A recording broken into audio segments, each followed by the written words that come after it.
Fala pessoal, seja bem-vindo a mais uma aula aqui no canal Biologado e hoje nós vamos dar continuidade ao estudo dos vírus, particularmente estudando as doenças causadas por eles, as viroses. Nós vamos dividir as viroses em duas aulas, porque são muitas e algumas delas requerem um pouco mais de detalhamento, como a que nós vamos ver hoje, né, a virose causada pelo HIV. Nós vamos ter que estudar um pouquinho mais e também vamos estudar nessa aula aqui o HPV e o herpes genital. Bom, antes de mais nada, peço que você se inscreva aqui no canal, caso ainda não seja inscrito, e já deixa o seu like aí, que não custa nada para você e você me ajuda muito, beleza? Bora lá! Pessoal, antes de estudar todas as doenças propriamente ditas, é importante ressaltar aquilo que você precisa se preocupar mais com relação a elas, tá? Aquilo que mais aparece nos vestibulares. Senão você fica estudando um monte de detalhe de maneira desnecessária. Então, basicamente, são 3 pontos que são gerais. Todas as doenças vocês precisam saber. São eles: a transmissão, como é feita, se tem vetor, se não tem vetor, né? se dá diretamente pelo ar, pela água contaminada e assim sucessivamente. Qual é o tecido que esse vírus vai afetar? E também como prevenir, qual é a profilaxia referente a essa doença, obviamente relacionada aí ao processo de transmissão. Isso é geral. Algumas doenças a gente precisa saber um pouquinho mais, mas deixa comigo que isso eu falo para você. Outra coisa que é importante a gente destacar, antes da gente começar a estudar as doenças propriamente ditas, é o termo tropismo viral. Pessoal, o que é um tropismo viral? Às vezes eu vou usar isso durante a explicação. Tropismo viral, ele se refere aí ao tipo de célula, né, que determinado vírus infecta. Então, qual é o tropismo viral, por exemplo, do HIV? Ele vai infectar um tipo específico de células de defesa, linfócito T, CD4. Tá? Então, seria o direcionamento desse vírus dentro do nosso corpo. E também destaco que, para combater vírus, nós não usamos antibióticos. Tá? Não se usa antibiótico. Antibiótico é para destruir bactérias. Tá? Eventualmente, os antibióticos podem ser prescritos aí diante de uma virose, caso tenha também aí uma bacteriose se aproveitando, né? Enfim, tem uma infecção de bactérias que vem em seguida por conta dessa infecção viral. Pode ser que o médico vá transcrever um antibiótico, mas não para o vírus, e sim para bactérias, tá? Antibiótico não mata, não destrói o vírus. Muito bem, começando então o estudo das viroses propriamente ditas, vamos falar aí do vírus HIV, né? O vírus da imunodeficiência humana, ou, né? Algumas pessoas acham que é sinônimo e não é, síndrome da imunodeficiência adquirida. Em português seria SIDA, né? Em espanhol também, mas nós conhecemos como AIDS, que vem do inglês. Isso não é sinônimo, pessoal. Uma pessoa ela pode ter o HIV e não desenvolver a AIDS, tudo bem? São coisas distintas. A AIDS é apenas uma etapa da infecção do HIV, que a pessoa pode desenvolver ou não, isso a gente fala mais para frente, presta atenção. Primeiro, como é que se dá a transmissão do HIV? Via relação sexual desprotegida, a principal forma de transmissão. De todas as formas sexuais possíveis pode se transmitir o HIV.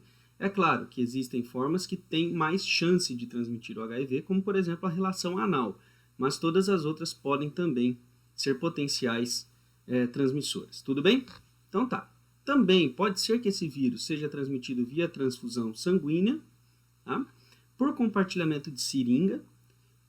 Esse vírus pode atravessar a placenta, até mesmo na hora do parto pode ter contaminação do bebê, e também através do leite materno, tá? Então são todas as formas aí que nós temos contaminação pelo HIV. Bom, qual é o tropismo viral do HIV, né? Qual é o tecido-alvo dele? Basicamente, pessoal, as suas proteínas de membrana serão recebidas por linfócitos T CD4+. São células de defesa responsáveis por coordenar a resposta específica do nosso corpo, a resposta secundária, tá? Então, essas são as principais células onde eles vão se reproduzir e, obviamente, matar essas células. Contudo, os vírus podem também contaminar outras células, que vão aí participar do processo de defesa inicial, né? A defesa primária do nosso corpo, que são os macrófagos e as células dendríticas. São células que vão fagocitar invasores e acabam, então, participando desse processo, possibilitando a divisão desses vírus. Mas, principalmente, o que cai para você é isso aqui, linfócito T CD4+. Como evitar? Pessoal, olha a transmissão, que a gente sabe como evitar. O uso de preservativo, utilizar seringa descartável, não compartilhar seringas, E o acompanhamento pré-natal, né? Fazer exames na mãe, né? Assim a mãe pode tomar uma série de medicamentos e cuidados para evitar passar esse vírus ou tentar diminuir a chance de passar esse vírus para o seu bebê. Muito bem, é importante destacar também, para evitar até questões de preconceito, né? Como não se transmite, tá? Picada de pernilongo não transmite o HIV. Se um pernilongo picar uma pessoa que está infectada e picar outra em seguida, não vai passar o HIV. Ele é muito instável fora do corpo humano. Tá? Compartilhamento de banheiros também não, beijos, compartilhamento de talheres, toque, tudo isso não passa o vírus HIV. Muito bem. Para explicar como funciona a evolução da infecção do vírus HIV, é importante eu fazer um remember com vocês aí de como funciona a nossa defesa de maneira muito básica, tá? Particularmente qual é o papel dos linfócitos TCD4 nesse processo. Então, basicamente, quando entra um invasor no nosso corpo, os macrófagos, ou as células específicas que vão fazer essa função de fagocitose nos determinados tecidos, vão aí destruir de maneira um pouco ineficaz, muitas vezes, esse invasor. E aí eles vão pedir uma ajuda, né? Basicamente, o que eles vão fazer? Eles vão apresentar os pedacinhos, né, as proteínas desse novo invasor para os linfócitos TCD4. E o que esse linfócito vai fazer? Ele vai identificar, então, essa proteína e vai induzir, basicamente, duas ações. Tá? Ele vai induzir a transformação dos linfócitos B para que eles se tornem plasmócitos e passem a produzir anticorpos específicos contra esse invasor. Tá? Então, vou repetir. Entra o invasor, ele é destruído, alguns deles são destruídos pelos macrófagos. O macrófago mostra os pedaços, né, as proteínas desses invasores para os linfócitos T, que vão identificar isso e induzir, tá, a produção de anticorpos específicos contra esse invasor. Quem que produz esses anticorpos? O linfócito B, né, que vai se tornar ativo, aí ele chama-se plasmócito. Aí o plasmócito produz um anticorpo específico. Se não passar pelo linfócito TCD4, não tem produção de anticorpo. Tá? Eles também vão estimular outro grupo de células, que são as células conhecidas como citotóxicas ou linfócitos TCD8, que são células que vão induzir a destruição das próprias células do nosso corpo que estão infectadas por esse vírus. Ou seja, essa celulinha aqui, eu chamo ela de maestro da resposta secundária, da resposta específica. Tá? Se essa célula for destruída, ou diminuir muito o número desse tipo de célula aqui, a gente perde a capacidade de dar uma resposta eficaz contra diversas infecções. E este é o quadro conhecido como AIDS, que a pessoa pode desenvolver se não cuidar. Tá? Então, esta é a grande importância do linfócito TCD4. Uma vez diminuído, então, agora que eu expliquei mais ou menos como é que funciona esse sistema imunológico, doenças que normalmente não apareceriam passam a aparecer. Doenças que a gente consegue combater facilmente, uma vez que o nosso sistema imunológico está debilitado, agora a gente não consegue mais combater e elas se manifestam. Essas doenças são conhecidas como doenças oportunistas. Tá? Posso citar algumas para vocês aí, né? Podem ser doenças causadas por fungos, doenças causadas por protozoários, pneumonia, que pode ser causada por vírus ou por bactéria ou até mesmo por fungos, tuberculose costuma também aparecer nesse quadro de depressão imunológica, né? Citomegalovirose, então algumas viroses também se manifestam. Aqui são algumas coisas citadas, pessoal, mas são muitas doenças que podem aparecer.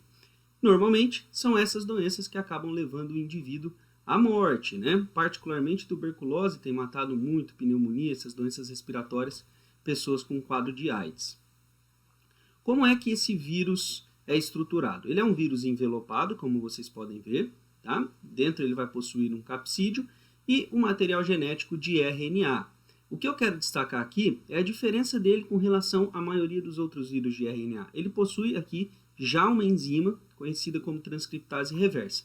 E essa enzima você precisa prestar muita atenção, ela é muito importante, inclusive porque ela vai ter uma participação no processo também de combate do HIV. Alguns medicamentos vão tentar inibir a ação desta enzima, né, a principal classe de medicamentos.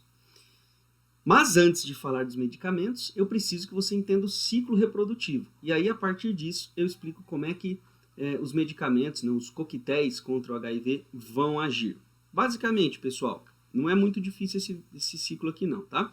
O vírus, primeiro precisa se ancorar, né? A gente já estudou ciclo lítico e lisogênico, você já sabe mais ou menos como é que funciona. Quem não estudou, assista a aula de vírus, que eu já postei aqui no canal, que você pode dar uma conferida lá, como é que funciona esses ciclos. Bom, aqui então, o vírus ele vai ser recepcionado por essa célula e vai ter a fase de penetração, né? E aqui nesse caso ele penetra por uma fusão de envelope. Então o envelope dele, que é lipídico, se fusiona com a própria membrana plasmática, fazendo com que o material genético seja então colocado para dentro da própria célula. Lembra que ele tem o material genético de RNA, é aí que a transcriptase reversa já atua.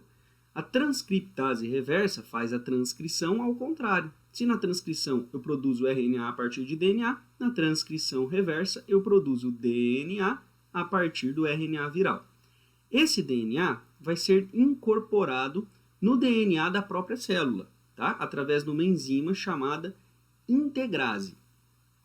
Uma vez incorporado, ele passa então a assumir o controle dessa célula, fazendo com que ela produza aí proteínas. Essas proteínas vão ser clivadas, proteínas virais, vão ser clivadas, cortadas por enzimas chamadas proteases. Tá? E aí essas pequenas proteínas virais vão ser utilizadas na montagem dos novos capsídeos, fazendo com que eu tenha novos vírus sendo liberados aí. Muito bem, por que eu estou destacando o nome das enzimas? Porque muitos medicamentos vão agir justamente nessas enzimas aí. É agora que a gente vai conversar um pouquinho sobre um coquetel anti-HIV.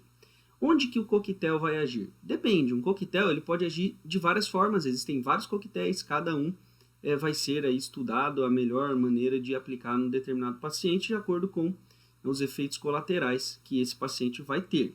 Mas um coquetel ele pode agir impedindo a fusão do envelope, a entrada do vírus, impedindo a ação da transcriptase reversa. A maioria dos medicamentos que se tem estudo, eles trabalham dessa forma aqui, impedindo a transcriptase reversa.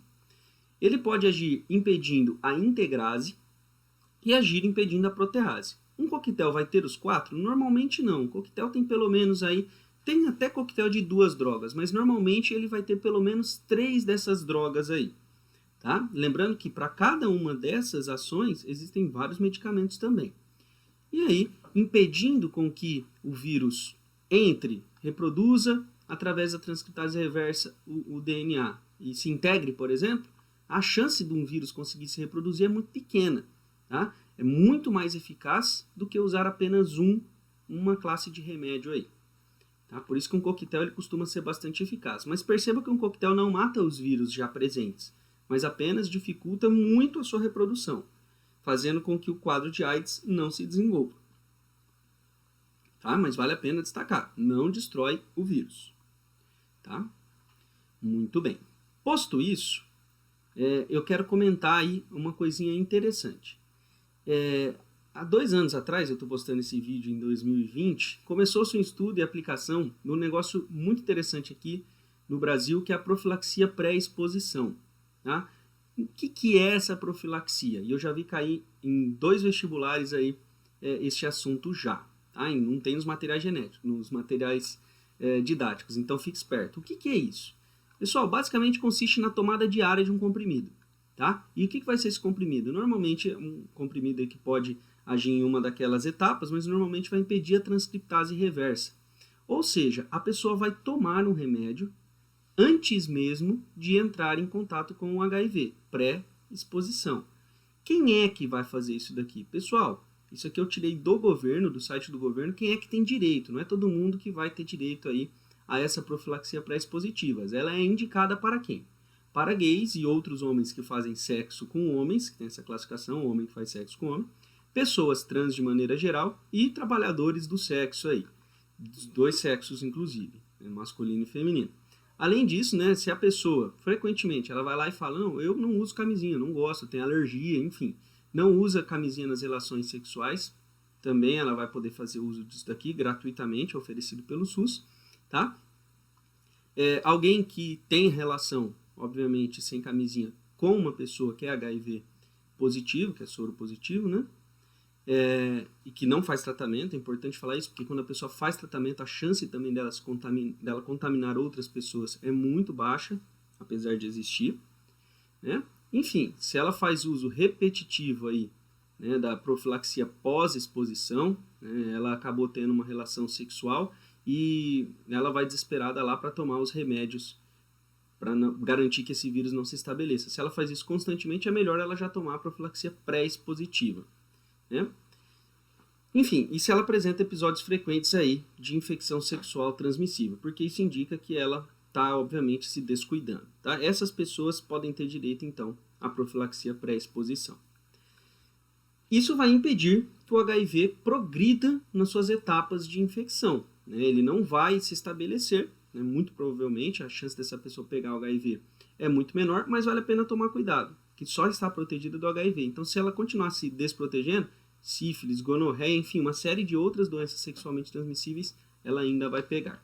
Muito bem, vamos estudar como é que se dá a progressão do HIV. A primeira fase, a primeira etapa é a fase aguda, dura de 3 a 6 semanas aí normalmente, né? E ela tem sintomas inespecíficos, sei lá, calafrio, a pessoa passa mal, febre, dor de cabeça, mal-estar, são coisas que a pessoa não vai associar, obviamente, com uma infecção por HIV. E pode demorar, isso aqui é muito interessante, de 15 a 60 dias para que essa pessoa produza os anticorpos relacionados a essa infecção, tá? Então não adianta você transar sem camisinha e já ir fazer o teste, porque o teste detecta justamente anticorpo, só que demora de 15 a 60 dias para esses anticorpos serem produzidos. Nesse primeiro momento, o vírus está entrando e se reproduzindo, então existe uma queda de linfócito TCD4 por conta disso. A segunda etapa é a etapa assintomática, aqui pode variar muito de pessoa para pessoa, pode durar meses ou muitos anos, principalmente se fizer o tratamento, né, onde a pessoa não terá sintomas. E a fase sintomática, que é propriamente a AIDS. Essa fase sintomática aqui, pessoal, também pode durar meses ou anos, né? Ela pode ser muito rápida e levar a pessoa a óbito, ou a pessoa pode permanecer por anos nessa etapa aqui. O que é característico da etapa de AIDS, da etapa sintomática? Uma queda abrupta de linfócito TCD4, febre, diarreia, suores noturnos, encefalites e magreza excessiva, né? É aquela característica, aqueles sintomas característicos aí da síndrome. Muito bem. Esse gráfico, ele reflete, então, essas 3 etapas, e é importante destacar que nesse primeiro momento nós estamos aí com esse gráfico em semanas e depois em anos, tá? Então, perceba que nessas primeiras semanas de etapa aguda, nós temos aqui uma infecção inicial, né? Olha só a quantidade de linfócito, o que vai acontecendo. Vai caindo, justamente porque a quantidade de HIV está subindo, eles estão se reproduzindo e destruindo as células de defesa do nosso corpo. Aí, né, o que acontece? Chega um momento que a gente começa a combater esse HIV. Começa a combater e aí começa a ter uma subidinha de linfócito TCD4 novamente. Obviamente uma queda de vírus aqui. Bom, aqui se encerra então a fase aguda. Tá? A fase aguda normalmente ela é considerada até esse momento de combate inicial do HIV. Passou essa fase aqui, o que vai acontecer, pessoal? Nós já temos anticorpos, estamos combatendo o HIV, mas ele se estabeleceu. Nesse caso, esse gráfico não considera que a pessoa está em tratamento. E aí vem a fase assintomática, que, como eu disse, pode demorar anos. Aos poucos, o vírus vai aumentando a sua concentração e vai destruindo os linfócitos TCD4. Vai destruindo, até que chega um ponto crítico, que é esse ponto aqui, em que nós ficamos com menos de 200 linfócitos TCD4 por milímetro cúbico por ml de sangue. Nesse ponto, essa quantidade de linfócito ela é insuficiente para coordenar a defesa do nosso corpo. E a pessoa passa a manifestar os sintomas característicos da AIDS e é onde as doenças oportunistas vão entrar. Bom, é nessa etapa aqui que a pessoa normalmente vem a óbito. Não por causa do HIV propriamente dito, né, não diretamente, mas por conta das doenças oportunistas que vão se estabelecer. Então a pessoa só tem AIDS se ela chegar nessa terceira etapa.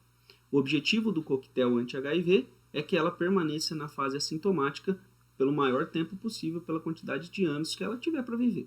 Tá? Evitar que ela chegue nessa terceira etapa. Muito bem. Bom, com relação aí à classificação de vulnerabilidade, então é isso que eu acabei de falar. A gente considera que a pessoa está muito vulnerável quando ela tem menos de 200 linfócitos T por ml. Tá? E aí tem uma classificação só para você saber, né? Que quando a gente está acima de 500, normalmente fica até acima de 1000, quando você faz seu exame de sangue aí, essa pessoa é uma pessoa bem saudável, dificilmente ela vai pegar alguma doença dessas doenças conhecidas como oportunistas. Com relação aos exames laboratoriais, galera, existem alguns, tá? Eu vou citar aqui o ELISA e o que pode acontecer de errado neles. Pode dar um falso positivo? Pode, tá? Esse exame, ele detecta os anticorpos relacionados ao HIV. E aí o que acontece? Pode ser que ele encontre anticorpos contra o HIV, mas o nosso corpo conseguiu destruir todo o HIV. Então vai dar positivo, mas não tem mais HIV no nosso corpo, porque a gente destruiu. O vírus não se estabeleceu, ele não conseguiu se estabelecer, a gente venceu o vírus aí. Inclusive tem pessoas imunes a ele, é um assunto interessante, mas fica para um outro momento. E também é interessante que eu vi que alguns casos aí de pessoas que tomaram vacina contra H1N1, né, pode ser que acuse também como positivo. Então é importante a pessoa fazer a pergunta, né, se a pessoa tomou vacina recentemente ou não. E pode dar também o falso negativo. Né? Qual que é o falso negativo? Acusa que não tem nada, mas tem. Né? De novo, lembra que eu falei que demora um tempo, né, até, dependendo da pessoa, até 60 dias para ela começar a produzir o anticorpo contra o HIV, que é o que é, né, testado nesse exame laboratorial. Isso chama-se janela imunológica. Se a pessoa fizer o teste antes desse período, pode ser que dê negativo, mas o vírus está lá. Por isso a pessoa precisa repetir esses testes por um determinado tempo. Você vai ser instruído caso você vá fazer esses testes num postinho. Tá? Existem outros testes? Sim, tá? Existem testes mais fidedignos que não vão agir de maneira indireta, detectando o anticorpo, mas sim detectando as próprias proteínas virais. Né? Esse teste aqui, pessoal, se ele der positivo, não tem muito difícil dar o falso positivo e o falso negativo. Deu positivo é positivo, negativo é negativo. Só que eles são mais caros e não são oferecidos, obviamente, pelo SUS. Muito bem. Agora nós vamos estudar as outras doenças que eu falei, né, associadas também ao sistema genital aqui. Então, basicamente, nós vamos ver o HPV, né, o condiloma acuminado, crista de galo, verruga genital e herpes simples genital. Começando pelo HPV, o papiloma vírus humano. Principal forma de transmissão também via sexual, mas pode ser transmitido pelo parto, pelo contato direto com esse vírus, né, roupas íntimas, sauna, instrumentos ginecológicos, enfim, aqui ainda é objeto de estudo. A principal forma que a gente sabe é realmente a relação sexual, é a principal forma de transmissão. O tecido-alvo, né, deste vírus vão ser células dos órgãos genitais, tanto femininos quanto masculinos. Aqui eu estou destacando o HPV, né, relacionado às verrugas genitais. Depois nós vamos falar dos HPVs relacionados aí ao restante do corpo, tá? Aos tecidos epiteliais restantes aí do nosso corpo, numa outra aula. Muito bem, para evitar, uma vez que se dá via relação sexual, né, o uso de preservativos, uma vez que pode também ser por contato direto com outras superfícies aí, higienização de objetos de uso comum, né, e acompanhamento médico. Como é que se dá a evolução do HPV, do papiloma vírus humano, no sistema genital? Galera, é o seguinte, esse vírus, né, ele é um vírus de DNA, é muito interessante, por quê? Porque existem centenas de HPV, mas somente 4 vão ser mais preocupantes. É sobre esses 4 que eu vou conversar aqui agora, que são aqueles relacionados aos casos de câncer de colo de útero. Justamente para esses vírus aí, existe uma vacina gratuita também oferecida pelo SUS. Basicamente, a pessoa precisa entrar em contato com o HPV e ele vai infectar então o epitélio do útero, normalmente no colo do útero. Bom, este vírus aí, ele vai ficar quietinho, muitas vezes ali nessa terceira etapa, né, se alojar no núcleo celular, mas ficar em estado de latência que a gente fala. E esse estado pode durar anos.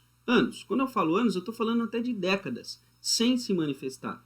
Mas, em algum momento, ele pode induzir a um mau funcionamento dessas células, causando o que a gente sabe, né, que é o câncer de colo de útero.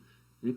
Praticamente todos os casos de câncer de colo de útero, que é um câncer muito comum aqui no Brasil, estão associados à infecção pelo HPV. Ou seja, se as pessoas tomarem as vacinas certinho, muito possivelmente a gente vai ter uma queda abrupta, né, em pouco tempo aí, nos casos de câncer de colo de útero, salvando muitas mulheres, né, salvando a vida delas ou ainda salvando de ter que passar por uma cirurgia de retirada de útero. Então é muito interessante essa vacina, espero que você que está me assistindo, principalmente se for mulher, esteja vacinada, mas você, homem, também é interessante se vacinar, uma vez que você é um transmissor e, como nós vamos ver, pode trazer problema para você também, inclusive câncer, já já eu vou mostrar para vocês aí. Nem sempre se manifesta como um câncer, um tumor maligno, né? Às vezes o HPV ele pode se manifestar como um tumor benigno, com essas verrugas aqui na região genital, né? Extremamente desconfortável, vou tirar essa imagem.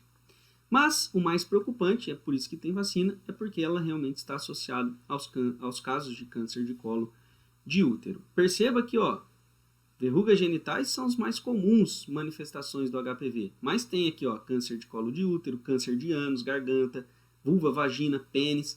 Então existe sim a possibilidade, inclusive, de os homens desenvolverem câncer por conta dessa infecção por HPV. Tá? Então vale a pena se vacinar, tanto homem quanto mulher. E para encerrar esta aula aqui, nós vamos falar então agora sobre a herpes genital. Também falarei da herpes que não é a genital, né? A herpes que dá na região oral, numa outra aula de viroses. A herpes genital normalmente é causada pelo vírus herpes simples tipo 2. Normalmente, tá? E se dá via transmissão sexual normalmente, apesar de também poder ter outras formas de transmissão aí, tá? Então, obviamente, se é genital, as células dos órgãos genitais são o alvo desse vírus aí, e dá para evitar utilizando preservativos. Perceba que aqui, pessoal, nós temos o herpes genital tipo 2 causando essas feridas que são muito parecidas com as feridas causadas na boca, mas é possível que o vírus da herpes oral, o vírus tipo 1, também cause herpes genital. É possível, principalmente por conta do sexo oral, tá? Contudo, o mais comum é que o 2 cause herpes genital e o 1 herpes oral. Mas é possível que o 1... É possível inverter os dois? É possível, pessoal. Mas eu trago aqui o mais comum, tudo bem? Herpes genital tipo 2 normalmente é o que causa, tá? Tipo 1 pode causar também. A evolução da herpes é muito parecida mesmo com a evolução que dá lá na boca e não tem cura. Uma vez que a pessoa tem herpes, ela vai ter pro resto da vida, né? Ela pode não manifestar, mas o vírus está quietinho. Então, primeiro se manifesta nas feridas, essas feridas estouram, formando casquinhas que vão cicatrizar, e assim se foi um ciclo, que pode durar ali de 7 a 10 dias normalmente, depende da pessoa também. Muito bem, galera, é isso aí, espero que você tenha gostado dessa aula, com bastante informação, deixa o seu like aí se você gostou, tá? E bora assistir a aula de viroses 2, onde eu trato do restante das viroses.